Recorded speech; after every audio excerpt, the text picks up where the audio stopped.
Imaginez quelqu'un qui vous dit qu'il a par exemple rencontré la femme parfaite. Elle est belle, élégante, intelligente, drôle, douce, patiente, etc., etc. Mais la personne complète son propos et précise que cette femme a tout de même un défaut. Oh, un tout petit défaut. Elle n'existe pas. Avouez que c'est gênant, que c'est même un peu absurde. Parce que du coup, moi, ma femme, je ne vais pas critiquer, elle est dans la salle, elle n'est pas parfaite, mais au moins elle existe. Ce qu'on demande quand même, c'est le minimum, minimum requis. Il en va de même pour Dieu, se dire « Ah ouais, un être parfait, je vois bien de quoi tu parles, mais ça n'existe pas en vrai. » Ça veut dire que tu poses l'idée, l'essence de Dieu, sans lui accorder l'existence, qui est quand même la moindre des qualités. Sinon, moi, qui suis pas parfait, parce que je suis pas toujours très jojo, j'ai plus de perfection que Dieu, parce que moi je suis imparfait, mais je suis là. Ce qui signifie qu'un être imparfait a plus de perfection qu'un être parfait. Contradiction. Contrairement à nous, à ce bureau, qui pourrions très bien ne pas être ou ne plus être, notre existence est contingente, celle de Dieu est nécessaire. Il est la vérité et celui qui est, comme il est écrit dans la Bible, et comme le dit Leibniz par une belle formule, il est le seul être qui a ce privilège qu'il faut qu'il existe s'il est possible. Dieu, j'y crois pas.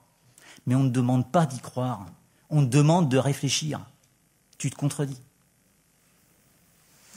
On retrouve ainsi chez Descartes une démarche classique. On fait de l'au-delà la garantie de la vérité, à l'aide d'une preuve ontologique qu'il reprend à saint Anselme.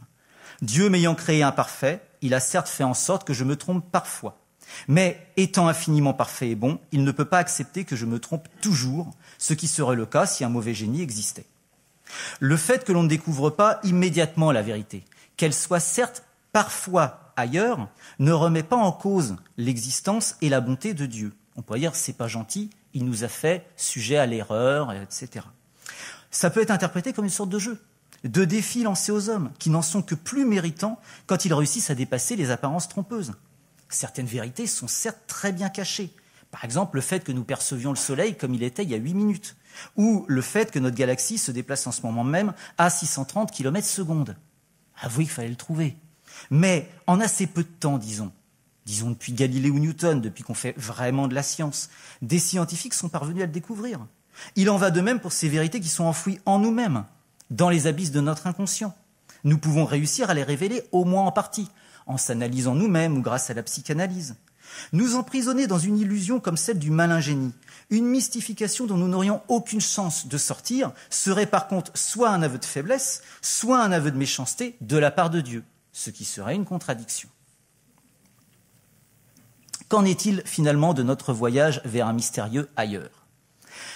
Envisageant que la vérité soit définitivement cachée par la fantaisie d'un malin génie, nous en sommes revenus ici, vers nous-mêmes comme fond de certitude, puis élevés loin ailleurs à Dieu comme caution de vérité, pour finalement évoquer cet ailleurs qui est quand même ici, dans les limbes de notre propre inconscient. Que de va-et-vient. Mais le périple nous a au moins appris 2 choses. Il est impossible d'affirmer que tout n'est qu'illusion ou mensonge. Trust no one, comme le dit l'énigmatique homme à la cigarette dans X-Files. Vous remarquerez qu'il serait d'ailleurs paradoxal d'affirmer que l'on peut douter de tout, car cela signifierait que l'on peut aussi douter du fait que l'on peut douter de tout. Il en va de même pour l'homme à la cigarette qui nous dit de ne croire en personne. Et lui, alors on le croit ? Cela implique que l'on ne doit pas le croire non plus, donc qu'il y a bien des sources fiables. Ce qui nous semble faux aujourd'hui peut se révéler être vrai demain. Et si la vérité est ailleurs, cela implique qu'elle sera souvent surprenante, comme l'a d'ailleurs bien montré l'histoire des sciences, y compris de sciences a priori sans grande surprise, comme les mathématiques ou la géométrie. Laissons donc le bénéfice du doute, puisque c'est là le thème, le doute, laissons le bénéfice du doute à ce brave Fox Mulder. Même si l'hypothèse de la présence sur Terre des petits gris ou des reptiliens, c'est des noms d'extraterrestres, semble peu crédible. Car nous regretterons peut-être d'avoir ironisé à leur sujet et au sujet de la rétro-ingénierie extraterrestre. Nous découvrirons peut-être, avec effroi, non seulement devant la vérité, mais devant nos anciennes certitudes et nos anciennes railleries, que c'est bien grâce à des extraterrestres que nous avons pu accéder durant les 80 dernières années à des technologies qui, autrement, seraient bien sûr restées au-delà de nos capacités humaines. Inventions telles que la bombe H, le laser, la génie génétique. et je suppose aussi le hand spinner.